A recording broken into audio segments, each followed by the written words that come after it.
All right, we continue with football here on the SportsMax Zone.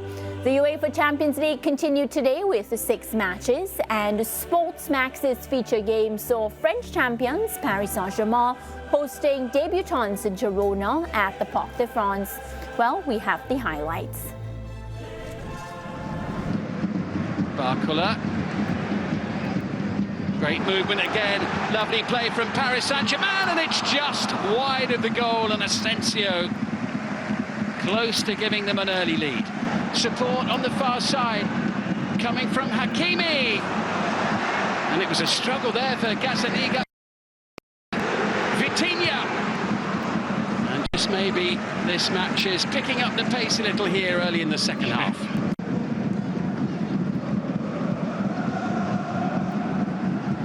Brian Hill. Stuani in the middle, Donny van de Beek right up there on the edge of the box. It's in towards Stuani, who knocks it down, pushed away by Safonov.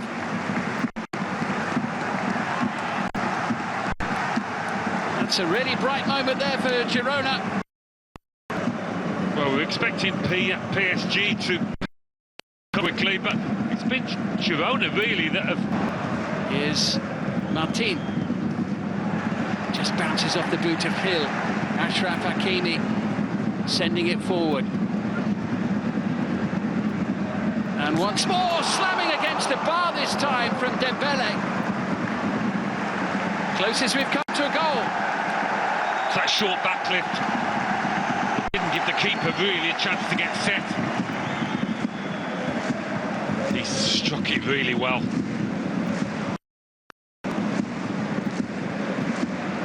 Caught Gazzaniga by surprise there. Well, they've gone close. Dembele sending a shot crashing against the crossbar, and Gazzaniga making a good save. More pressure now as Nuno Mendes squeezes it past Gazzaniga, who can't quite believe that he's let that one sneak past him. It's a horrible moment for Girona's goalkeeper.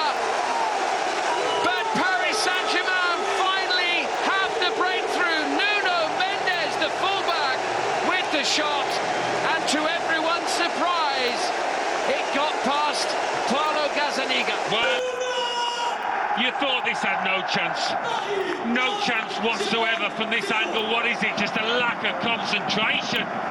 Oh, a keeper's nightmare, absolute nightmare. Maybe he gets a deflection as it comes across, but he's got enough time here to set himself. Yeah, it does get a deflection, but he's in the right position. Oh, it's a double whammy. It's gone through his hands and his legs. Looking away.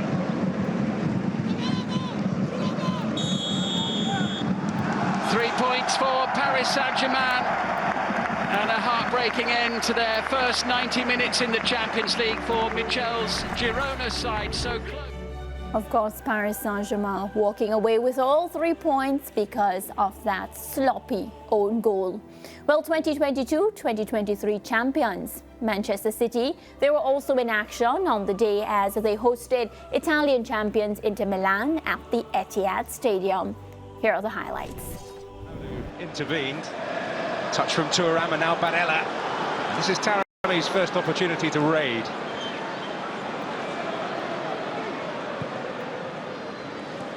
Thuram able to get the strike away, but Edison will be happy if that's a little too easy to predict for the Inter defenders.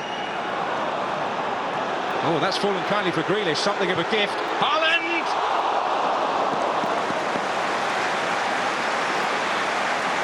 He's unlucky, Haaland. At first glance you think that the Inter Milan goalkeeper Sommer's beaten does really well. He just kind of scuffs his shot over the top of his right foot as he hits it. Goalkeeper's beaten, all ends up. It's not a great strike by Haaland, it's almost a double hit, but he just pulls it wide of Sommer's post. That is plans for him this season.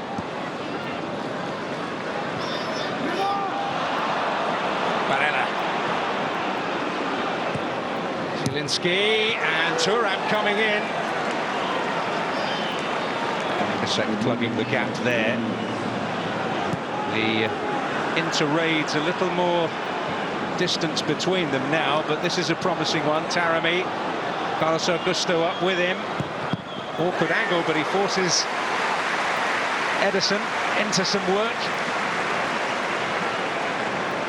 As well there, Augusto again on the overlap on his left-hand side, just gets the wrong side of Akanji, gets his strike in, forces Ederson into a save.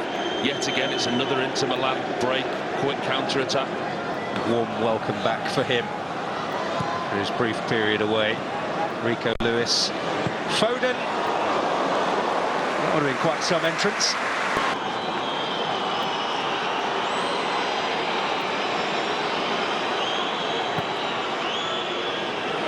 Rico Lewis. I thought about taking aim for a moment. It's Doku's cross! And Gundogan coming in again. And it is another if-only moment for Manchester City. Well, it's that man Gundogan again, 6 yards out, again with his head. Ball comes in, it's a great opportunity. He throws everything at it. That's probably a little bit more difficult than the last opportunity he had. Give him the credit, he's thrown everything he's got at it, really reaching for it with his head. And in the last minute had an opportunity to possibly win it for his team. Well, drama right at the last, but if only for Manchester City. A job well done in many respects for Inter, who had their moments on the counter-attack as well, but 2 moments to regret for. All right, these are the other results on the day. So we told you about the Man City and the PSG won. Bologna 0-0 against Shakhtar Donetsk. A 3-0 win for Sparta Prague versus Salzburg. 5 goals in that match for Celtic versus Bratislava, and Dortmund getting the better of Club Brugge. Well, Ricardo, a lot of excitement today. Manchester City, my team, looked extremely frustrated, and rightfully so. We saw that last miss from Ilkay Gundogan. Erling Haaland, a player that you can't really keep quiet. He was kept quiet. There were so many things that frustrated me as well as a Manchester City fan. Kevin De Bruyne picking up an injury during the match. So many things to talk about. Yeah, tough day for Manchester City. 22 shots taken, only 5 of them on target and unable to get a goal. It's not often that you can keep that Pep Guardiola Manchester City side goalless, but Inter were able to do it today. And as you rightly pointed out, a fabulous chance for Ilkay Gundogan to really re-announce himself back at the Etihad and heading over the top. So that was unfortunate. Erling Haaland, who has had a terrific start to the season in the Premier League, not getting on the score sheet either today, had that one left-footed shot that went just wide of the left upright. And yeah, just really tough day for Manchester City here. And I'm not sure how much you will want to read into this performance. There's the opportunity for Erling Haaland. Based on how he's gone in the Premier League this season, you would think that he would put that away. Enough room to take the shot, but going just wide of the mark there from Erling Haaland. But a frustrating afternoon for Pep Guardiola, a frustrating afternoon for Manchester City, but they have enough quality that you wouldn't get too concerned about this 0-0 draw. Plus, they're playing Inter. Inter is a pretty good team, so you can't underestimate the quality of the opposition that they came up against this afternoon. Yeah, one of the things about Manchester City is any competition that Man City plays in, I'm very confident, and I'm sure the City fans are as well. But there's something about this Champions League, Ricardo, that brings out a lot of weaknesses in the squad. And it sounds extremely strange to say weakness when you're talking about Manchester City, a team that has a lot of depth, a lot of different players that can step in. And I mean a mastermind manager like Pep Guardiola. But against this Inter side today, they had Simone Inzaghi at the helm, coach showing a lot of passion on the touchline, so much so almost ending up into Manchester City side, walking, a lot of passion. He is somebody that must be commended for the work that he's done with this Inter side. Yeah, very much the case. You really do. And when you look at the Inter team, they have a number of midfielders, for example, that they can choose from. And you look at how important that midfield was for them today. And even when you listen to the coach and he speaks about the defense starting from the forwards, yeah, then you understand the type of mindset that Inter had coming into this game. They knew they would have to suffer against the quality of this Manchester City team, and they did suffer, but at the end of the day they have come away with a point, and I think that's the most important thing for them. Yeah, so that match aside, we also had the PSG Girona one. Girona is a team, Ricardo. Well, I saw you watching that one in the big screen in our office, the PSG Girona one. Girona, a team that we study very closely when it comes to La Liga. They were really impressive last season. Have to say that where La Liga was concerned, to the point where we were starting to wonder if they would have gone on and win the La Liga competition. They did not do that. They came third last year in the La Liga competition. But Girona, I feel, is going to struggle in this UEFA Champions League competition. And I say that because if a team like Manchester City, let's just juxtapose them with Manchester City, is struggling in a competition like this, when you think Champions League, you think the best of the best. Well, I wouldn't say struggling. They had a tough day today, but Did you see them on the floor looking defeated? I would not say that they are struggling. I would say they had a difficult day today and they weren't able to get 3 points. But I wouldn't, by extension, go all the way to say they are struggling. Yeah, because you're a Man U fan. You're not allowed to do that. But I can and get away with it. I'm just making the point that a team like Manchester City will be begging for points when it comes to this competition. We've only won the Champions League once in the history of the competition. It just speaks to the overall quality when you think UEFA Champions League. Now, a team like Girona, they haven't started like they did last season in La Liga. Coming into this competition to play with the big boys now, it's going to be tough for them. And we saw that today. I mean, the goalkeeper, sloppy, that own goal. It was tough for them. And remember, this is a PSG side, not like the PSG that we've seen for quite some time. When we think star power, they aren't like the big names to call off the tip of our fingers. So struggling against a PSG without any big stars, imagine when they come up with like the Real Madrids and stuff. But I actually think it was a pretty good performance coming from Girona today. It's unfortunate that they leave with nothing, and up to the 90th minute, of course, it seemed as if they might go away with the draw, but they had a game plan. They didn't give a lot on the attacking end of the field, so it was obvious that the plan was to try and keep PSG at bay, and they did a pretty good job. But you also have to give PSG a lot of credit, because I thought, especially in that second half, they really piled the pressure on Girona. They kept coming and coming and coming. PSG will be a little bit concerned though, because they'll think to themselves, we had 26 shots in this game and just 1 goal in a game that we were allowed to play. We were allowed to come forward with regularity, but that quality in the final third, I think, was lacking. And had it not been for this goalkeeping error, then Girona would have come away with something in this game. So a lot, I think, for PSG to think about. Girona will be disappointed, I am sure, but they'll also say to themselves, for the most part, we got it tactically right. By the way, you know, we're always looking for these unique stats when it comes onto these games. It's the first time in the history of the UEFA Champions League that a 90th minute own goal has proven to be the winner. Well, thank you for that. You're welcome. Yeah, Ricardo Chambers there with the match facts giving us that. But we also have the man Wanji Arango joining us now via Zoom to recap the day's Champions League action. One, hello, where are you?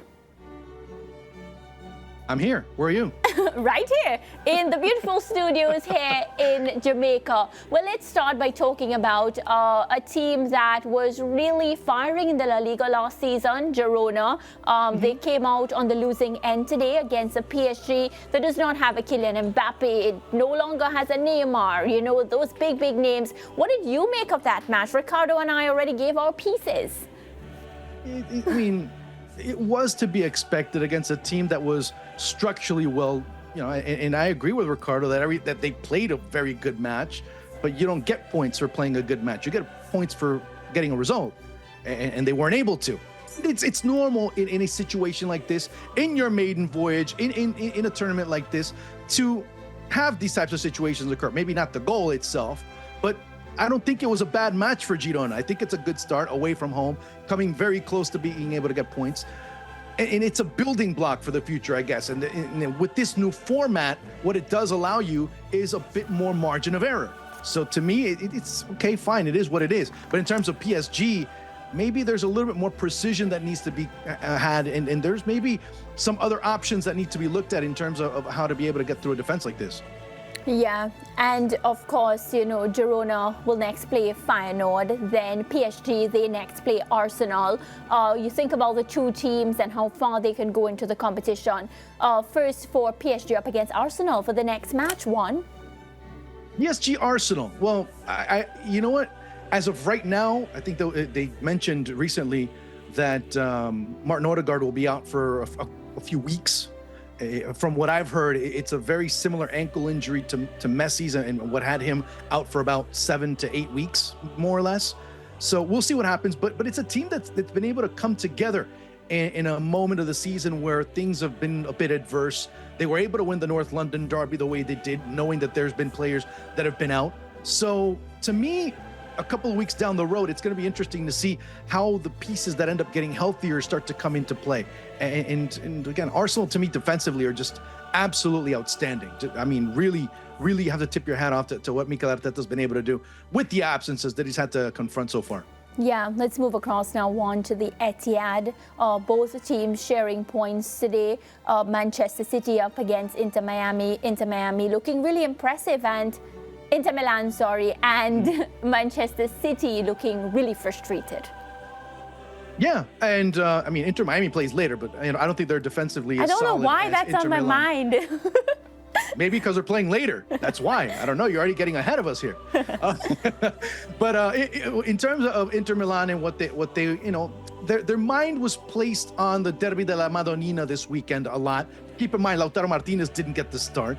And of course, all the rumors that are circling around him and his possible, his potential departure to Chelsea. We'll see how it ends up working out. But it's a team that defensively, again, was able to show that they're able to shut down not only just City, they're able to shut down Erling Haaland, that they're able to neutralize them like they did up to a certain point a couple of years back in the Champions League final. So again, it's a good point for both. You knew that coming into this match, this was one of several matches that we're going to see two big sides or two historically big sides face off. And you know that these matches are going to be tight from the onset. Yeah, well, for the first time ever, Champions League football will treat us on a Thursday. And these are the matches set to take place. Let's take a look at these fixtures now. So we have Red Star Belgrade. They'll be playing Benfica. Feyenoord up against Bayer Leverkusen. Atalanta, they play Arsenal. Atletico Madrid, RB Leipzig. Brest, they play Sturm Graz. And Monaco will be playing current La Liga leaders, Barcelona. So when we look at these fixtures, to me, a couple of them look really, really mouth-watering. Which one are you looking forward to most? There's two. I mean, I'm kind of, my interest kind of peaks at Atletico and RB Leipzig. Yeah. Because of the two contrasting, not so contrasting styles compared to recent editions of these teams. Also, Barcelona and Monaco. To me, they end up being interesting to see where Barcelona is. Interesting, Monaco started in Liga as they're undefeated. They've only been able to draw one match out of the first couple that they've had in Liga on play so far. So it'll be a young side facing a team that's still relatively young in Monaco. And I really like to see what happens, of course, for Barcelona, their first test in Champions League waters so far this season. And we'll see where that ends up taking them.